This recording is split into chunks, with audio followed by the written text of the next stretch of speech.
சுவாதி கொலை வழக்கில் கைதான ராம்குமார் குற்றத்தை ஒப்புக்கொண்டு வாக்குமூலம் அளித்துள்ளதால் 15 நாட்களில் குற்றப்பத்திரிகை தாக்கல் செய்ய போலீசார் முடிவு செய்துள்ளனர்.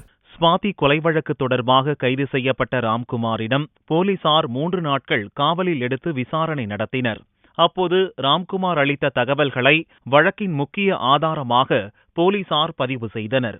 சுவாதி கடந்த ஆண்டு செப்டம்பர் மாதம் ஃபேஸ்புக் மூலம் அறிமுகமானதாகவும் அவரை அதே மாதத்தில் சென்னை வந்து சந்தித்ததாகவும் ராம்குமார் தெரிவித்ததாக தகவல்கள் தெரிவிக்கின்றது.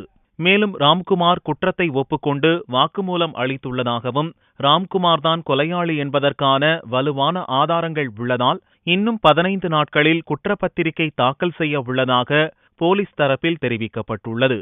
இதன் மூலம் சுவாதி கொலை வழக்கு விசாரணை விறுவிறுப்படைந்துள்ளது.